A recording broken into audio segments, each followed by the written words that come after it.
let's talk about something super fun today: mortgage payments.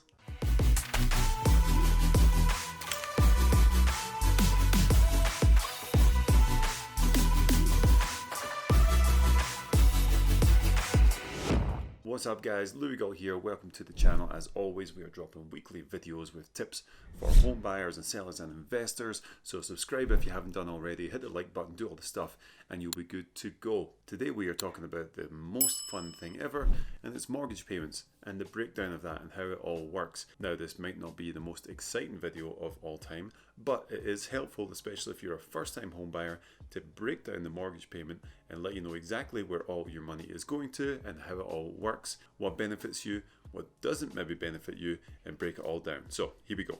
So your monthly mortgage payment is broken down into 5 categories. You've got principal, interest, taxes, home insurance, and mortgage insurance. So how do these all work on a monthly basis? So you've just bought a home, you've closed on the home, and you've signed on the dotted line for your lender stuff. There's a lot of things that are taken care of when you sign, and there's a lot of things that are going to build up as we go. So first off is the principal. The principal is the money that actually comes off the loan amount. It's the only part of your payment that actually brings the loan number down. So if you have a $2,000 mortgage, a piece of that is going towards the payment. So if you have a $500,000 house, a piece of your $2,000 is going to take a bit of that off. That's why we have a 30-year mortgage for most people. It's going to take you 30 years to pay that down, because the principal that you're paying is actually not that huge of a chunk. You're not giving all that $2,000 a month to the mortgage. It's just a little chunk that comes off. The next piece involved is the interest. The interest is what you're paying the lender for them to give you that money. So your interest rate, obviously, the lower you get, the better. Right now, we're seeing around about 2.5 to 2.8, something like that. That is the money that you're giving to the lender to say, thank you for giving me $500,000. I'll give you 2.8% every month, and we'll go from there. So your principal and interest kind of have a seesaw effect.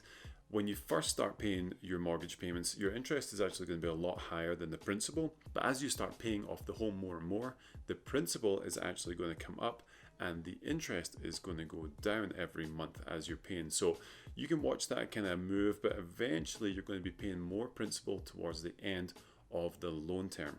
And interest rates are super low right now, so definitely a good time to take advantage of them.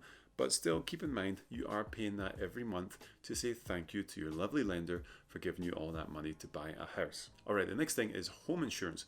You need home insurance, obviously. If something goes wrong with your home, if it burns down, if there's an earthquake wherever you are. In Colorado, we get a lot of hail damage here. So you need home insurance to cover you as you go. And this is where you want to get a little more savvy with what you're doing. If you don't have insurance through another company, a third party, the lender can give you their insurance in some cases and add that on as you go. But you're probably going to get a cheaper rate if you shop around. So if you have car insurance already, maybe see if you can bundle in home insurance as well, and that will take your costs down significantly in most cases for the month. So shop around for home insurance, and when you select the insurance, whether it's third party or if the lender is taking care of it, that monthly payment goes in and pays your insurance as well. So it's not really an additional cost if you go out and get third party insurance. They actually connect with the lender and it gets added on. So home insurance is the next one in that equation. The next one is taxes. Taxes, everyone's favorite. We love paying taxes. This is included in your mortgage payment because your lender doesn't want you to default on taxes, and it can be a whole legal palaver and you can lose your house if you don't pay your taxes, obviously. So that is added into your mortgage payment. Now the thing about insurance and taxes, when you sign for a house, so when you are at the closing table and you signed all the lender documents and all that stuff, you pay for your insurance and your taxes up front for that first year. So you've paid this first year and that's all covered. That's part of your closing costs. Now, as you start paying your mortgage payment every month, what you're actually doing with your insurance and your taxes is paying for next year, next month, next month, next month. So you're always a year ahead with your payments. And that's why it's an estimated cost. So when you go to close on a property, the lender has average the insurance and taxes on last year's numbers most times, and that's how they'll estimate it. So you might actually have a little bit left over towards the end of the year, but that's how it works. You pay it all up front, and then they pay, and you actually start paying for a year in advance to make sure you keep rolling and to make sure there's no default on anything.